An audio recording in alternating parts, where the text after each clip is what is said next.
குணா காரை மருத்துவமனையின் முன் நிறுத்த பிரசாந்த் இறங்க மனமில்லாமல் அமைதி காத்தான். குணா பிரசாந்திடம் "சர், ஹாஸ்பிட்டல்" என்று ஆரம்பிக்க பிரசாந்த் எதுவும் பேசாமல் அமைதியாக இறங்கினான். குணாவும் பிரசாந்தும் உள்ளே நுழைந்தனர். அப்போது பிரசாந்த் குணாவை பார்த்து, "குணா, உள்ளே என்ன சொன்னாலும் இது சம்பந்தப்பட்ட எந்த விஷயமும் உன்னையும் என்னையும் தவிர வேற யாருக்குமே தெரியக்கூடாது. அருண் முதற்கொண்டு யாருக்கிட்டையும் சொல்ல வேண்டாம்" என்றாம். குணாவும் சரி என்று சொல்லி மருத்துவரை பார்க்க அவர் அறைக்குச் சென்றனர். பிரசாந்துக்கு சில பரிசோதனைகள் செய்து பார்த்தனர்.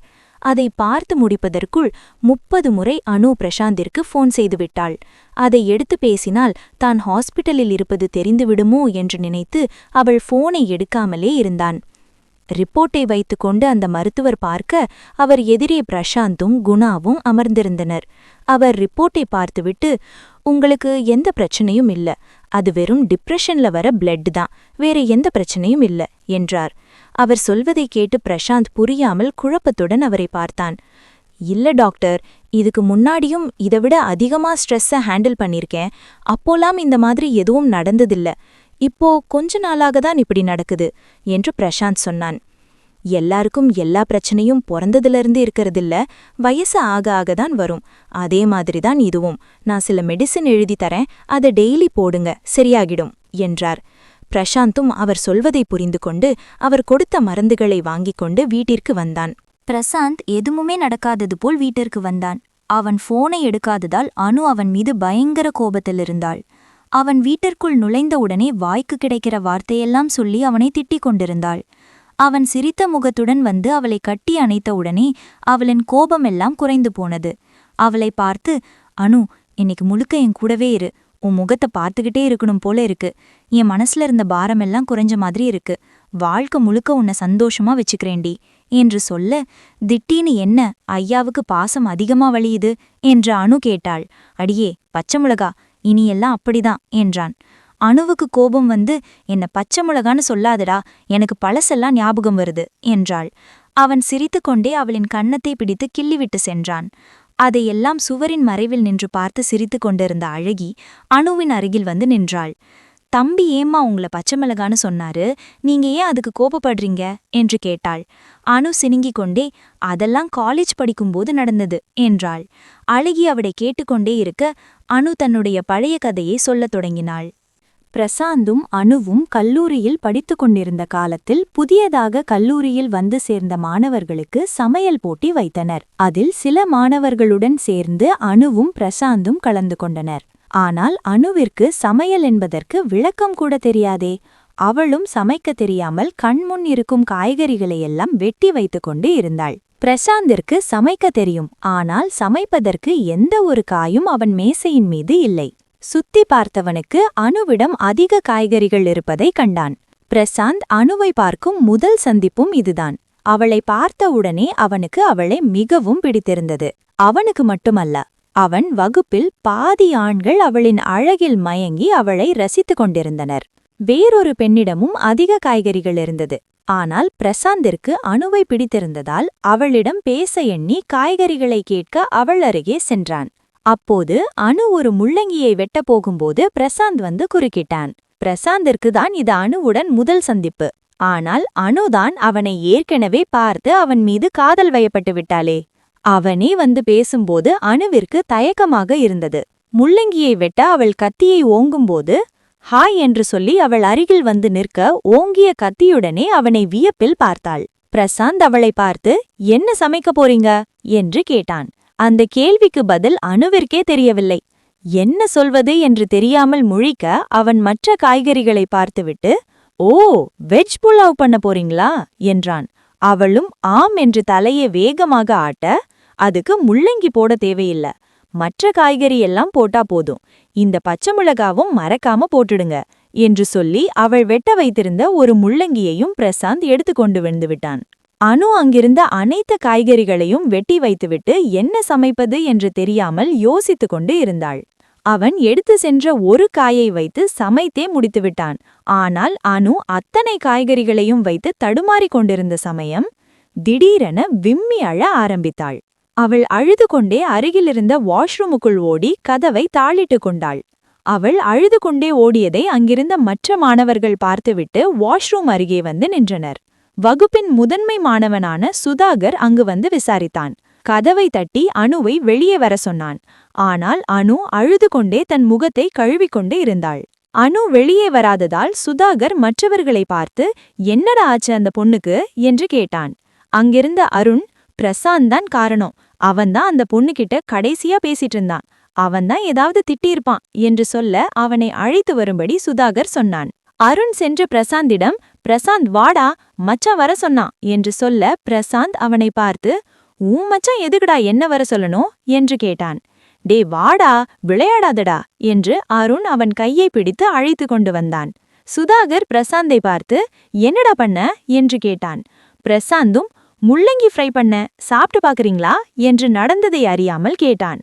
நான் அதை கேட்கல, அணுவை என்ன பண்ணேன்னு கேட்டேன் என்று சுதாகர் மறுபடியும் கேட்க, நான் ஒன்னும் பண்ணலையே என்று வேகமாக பிரசாந்த் பதில் சொன்னான். அருண் பிரசாந்திடம், நீதான் ஏதோ திட்டியிருக்க, அதான் அந்த பொண்ணு அழுவுது என்றான். என்ன, அந்த பொண்ணு அழுவுதா? நான் நிஜமாவே ஒன்னு சொல்லலையே என்று பிரசாந்த் கைகளை விரித்து சொல்ல, அப்போ அந்த பொண்ணுகிட்ட என்ன பேசிக்கிட்டு இருந்த மற்றொருவன் கேட்க, முள்ளங்கி தாண்டா கேட்டேன் என்று பிரசாந்த் சொன்ன. அருண் வாய்மேல் கை வைத்து, எவ்ளோ பெரிய கெட்ட வார்த்தை என்று சொல்ல, ஏண்டாடே முள்ளங்கி கெட்ட வார்த்தையா உனக்கு என்று பிரசாந்த் முறைத்து கொண்டே கேட்க, அப்புறம் எதுக்கு அந்த பொண்ணு அழுவுது, நீ வேற ஏதோ திட்டிருக்க என்று சுதாகர் சொல்லி அணுவை வெளியே அழைக்குமாறு பிரசாந்திடமே சொன்னான்.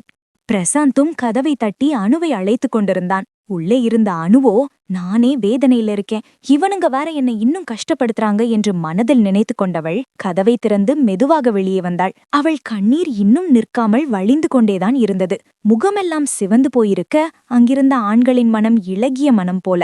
அவளின் கண்ணீரைக் கண்டு கோபத்தில் பிரசாந்தை சுற்றி முறைத்து கொண்டு நின்றனர். நான் ஒண்ணுமே பண்ணலையேடா, ஏண்டா எல்லாரும் என்னையே பாக்குறீங்க என்று கேட்டவன் அணுவை பார்த்து, நான் ஏதாவது பேசியிருந்தா என்னை மன்னிச்சிடுமா என்றான். சுதாகர் பிரசாந்தின் கையை இறுக பிடித்து கொண்டான். அணுவின் பக்கம் திரும்பி, சொல்லுமா, எதுக்கு அழுவுற என்று கேட்டான். அணுவும் அழுது கொண்டே, நான் கேரட் வெட்டிக்கிட்டு இருந்தேன் என்று சொல்ல வரும்போது அருண் குறுக்கிட்டு, கேரட் வெட்டினா கண்ணீர் வராதே என்றான். சுதாகர் அருணை அமைதியாக இருக்க சொல்லிவிட்டு அணுவை பேச சொன்னான். அனு மீண்டும் பேச்சை தொடர்ந்தாள். நான் கேரட் வெட்டி முடிச்சு உருளைக்கிழங்கு வெட்டினேன் என்று சொல்ல, ஏய் எதுக்கு அழுவுறேன்னு கேட்டா அதுக்கு மட்டும் பதில் சொல்லுடி, நீ காய் வெட்டின கதையவா இப்போ கேட்டாங்க என்று பிரசாந்த் கடிந்து கொழுத, நீ அமைதியா இருக்க மாட்டியா என்று சுதாகர் பிரசாந்தை பார்த்து கேட்டான். அவ பேசுறது எனக்கே இரிட்டேட்டடா இருக்கு, நீங்க எப்படிதான் கேக்குறீங்களோ என்று பிரசாந்த் சொன்னான். அருண் சுதாகரிடம், இந்த மாதிரிதான் அப்பவும் இந்த பொண்ணை திட்டியிருப்பான் என்றான். நீ முதல்ல சும்மா இருடா என்று பிரசாந்த் சொல்ல, சுதாகர் அணுவை பார்த்து, நீ சொல்லுமா என்றான். உருளைக்கிழங்கு வெட்டி முடிச்சிட்டு தக்காளி வெட்டினே என்று அணு தேம்பிக் கொண்டே சொல்ல, அடடடா இவகிட்ட போய் கேட்க வந்தீங்க பாரு என்று பிரசாந்த் சொல்லும்போது சுதாகர் பிரசாந்தின் வாயை தன் கையை வைத்து வலுவாக பிடித்து கொண்டு, இவன் பேச மாட்டான், நீ சொல்லுமா என்றான். நான் முள்ளங்கிய வெட்ட போகும்போது பிரசாந்த் வந்து என்கிட்ட இருந்த முள்ளங்கிய அவ வாங்கிட்டு போயிட்டான் என்றாள். அருண் வேகமாக பிரசாந்தின் பக்கம் திரும்பி, அறிவில்ல உனக்கு, நீ பண்ண குற்றத்துக்கு உன்னை போலீஸ்ல தான் புடிச்சு கொடுக்கணும் என்று சொல்ல, பிரசாந்த் சுதாகரின் கையை தட்டிவிட்டு, ஏண்டா ஒரு முள்ளங்கிய கடன் வாங்கினதுக்காடா இவ்ளோ பிரச்சனை என்று கேட்டான். சுதாகர் அணுவை பார்த்து, அதுக்கா அழுவுற என்று கேட்டான். இல்ல என்று அணு சொல்ல, பிரசாந்த் வெறுப்படைந்து போய், என்ன போலீஸ்ல கூட புடிச்சு கொடுத்துருங்கடா, ஆனா தயவு செஞ்சு இவகிட்ட கதை மட்டும் கேட்காதீங்க என்றான். சுதாகர் அணுவிடம், ஏமா அழுவுற என்று மீண்டும் கேட்டான். முள்ளங்கிய வாங்கிட்டு போனதுக்கு அப்புறம் பச்சை மிளகா வெட்டுனேன், அதையும் முடிச்சிட்டு கைய வாஷ் பண்றதுக்கு தெரியாம மூக்கு மேல கைய வச்சுட்டேன், அதான் எரிச்சல் தாங்க முடியாம கண்ணு தண்ணி கொட்டுது என்று அணு சொன்னவுடன் அனைவருமே அதிர்ச்சியில் விழிப்பிதுங்க அவளை பார்த்தனர். அவ சொன்னதை கேட்டு ஸ்தம்பித்து போன பிரசாந்த், இப்போ நீ என்ன சொன்ன, பச்சை மிளகாதான் காரணமா என்று அதிர்ச்சி குறையாமல் கேட்டான். அவளும் ஆம் என்று தலையை ஆட்ட பிரசாந்த் சுற்றி இருந்தவர்களை கோபத்துடன் ஒரு பார்வை பார்த்தான். ஏண்டா இதுக்காடா என்னை இந்த பாடுபடுத்தி எடுத்தீங்க என்று பிரசாந்த் கேட்க, இருந்தாலும் நீ முள்ளங்கிய கடன் வாங்கியிருக்க கூடாது, உன் மேலதான் தப்பு என்று அருண் சொல்ல, டே உன்னை என்ன பண்ணுவேன்னு தெரியாது, அமைதியா இருடா என்று மிரட்ட, பிரசாந்த் என்று அணு அழைத்தாள். என்னடி என்று பிரசாந்த் கடிந்து கொண்டே கேட்க, மூக்கு இருந்து எரிச்சலா இருக்கு என்றாள். வா ஐஸ் கியூப் எடுத்து தரேன், மொத்த கிளாஸுமே பைத்தியமா இருக்கும் போல என்று சொல்லி அணுவை அழைத்து கொண்டு சென்றான். முதல் கோணல் முற்றிலும் கோணல் போல அதன்பின் பிரசாந்திற்கும் அணுவிற்கும் எப்பவுமே சண்டையாகத்தான் போனது. மோதலில் தொடங்கி மோதலிலே முடியும். பிரசாந்த் அதிகம் வெறுப்படையும் போதெல்லாம் அணுவை பச்சை மிளகாய் என்று அழைப்பதாக சொன்னாள். கல்லூரி முடிந்து பல வருடங்கள் கழித்து தன்னை இப்பொழுதுதான் இப்படி அழைத்ததாக சொன்னாள். இதையெல்லாம் அணு அழகியிடம் சொல்ல அழகியும் அணுவை பார்த்து சிரிட்டுக்கொண்டே உள்ளே சென்றாள். அழகி அணுவை பார்த்து சிரித்து கொண்டே போக அணுவிற்குதான் கொஞ்சம் அவமானமாக இருந்தது. அறைக்குள் சென்ற அணு பிரசாந்திடம் தன்னுடைய அப்பா அம்மாவை பார்க்க வேண்டுமென்று கேட்டாள். பிரசாந்தும் அதற்கு சம்மதம் சொல்லி அழைத்து செல்வதாக சொன்னான். ஆனால் தனக்கு இப்போது அதிக வேலைகள் இருப்பதாகவும் மற்றொரு நாள் அழைத்து செல்வதாகவும் கூறினான். அணுவும் அதற்கு ஒப்புக்கொண்டாள். பிரசாந்த் எப்போதும் போல தன்னுடைய வேலைகளையெல்லாம் செய்து கொண்டு இருந்தான். மருத்துவர் கொடுத்த மருந்துகளையும் அணுவிற்கு தெரியாமல் எடுத்துக்கொண்டு இருந்தான். 2 நாட்களுக்குப் பிறகு அவனின் உடல் மிகவும் மோசமாகுவதை அவனால் அறிய முடிந்தது. அவன் மூக்கிலிருந்து அடிக்கடி இரத்தம் வர ஆரம்பித்தது. முன்பை விட இப்போது அதிகம் இரத்தம் வருவதை கவனித்த பிரசாந்த் குணாவை அழைத்து அந்த மருத்துவரை பற்றி விசாரித்தான். குணாவும் அந்த மருத்துவரை பற்றி நல்லவிதமாகத்தான் சொன்னான். ஆனால் அவனிடம் தன் உடல்நிலை மோசமாக மாறுவதை சொல்லவில்லை. அவனுக்கு தெரிந்தால் அணுவிடம் சொல்லிவிடக்கூடாது என்று நினைத்தான். குணாவை அனுப்பிவிட்டு அவன் எப்போதும் சந்திக்கக்கூடிய தன்னுடைய குடும்ப மருத்துவரை தொடர்பு கொண்டான். அவர் தன் மகள் வளைகாப்பை முடித்துவிட்டு அடுத்த வாரம் வருவதாக சொன்னார். அப்பொழுதே சென்று சந்தித்துக் கொள்ளலாம் என்று நினைத்தான். அதற்குள் அணுவின் அப்பா அம்மாவை சென்று சந்தித்து விடுவதாக எண்ணிக்கொண்டான். வீட்டிற்கு வந்த பிரசாந்த் அணுவிடம் அவளை மீண்டும் தன்னுடைய வீட்டிற்கே அழைத்து செல்வதாக சொன்னான். அவளும் சந்தோஷப்பட்டு அவனை கட்டி அணைத்து கொண்டு அவனின் முகமெல்லாம் முத்த மழையை பொழிந்தாள். பிரசாந்திற்கு தன்னுடைய வீட்டில் நடந்த எதுவும் தெரியாமல் இருந்தது. அவர்களும் பிரசாந்த் நேரில் வந்தவுடன் பேசிக்கொள்ளலாம் என்று நினைத்து அமைதியாக இருந்தார்கள். அன்றிரவு அணு அவனை ஆசையாக கட்டி அணைக்கும்போது மீண்டும் அவன் மூக்கிலிருந்து இரத்தம் வந்தது. அதோடு அவனுக்கு தலை சுற்றுவது போலவும் இருக்க அணுவிற்கு தெரியக்கூடாது என்று நினைத்து வேகமாக அவளை விட்டு விலகி வெளியே சென்று விட்டான். பிரசாந்தின் நடவடிக்கைகளைக் கண்டு அணுவிற்கு சந்தேகமாக இருந்தது. பிரசாந்த் தலை சுத்தலில் இருந்ததால் அவனை அறியாமல் செய்துவிட்டான். இல்லையென்றால் அவளுக்கு சந்தேகம் ஏற்படாத வகையில் நடந்திருப்பான். பிரசாந்தை காண அவன் பின்னாலேயே வந்த அணுவின் பக்கம் முகத்தை திருப்பாமல் வேறொரு அறைக்குள் சென்று கதவை அடைத்து கொண்டான்.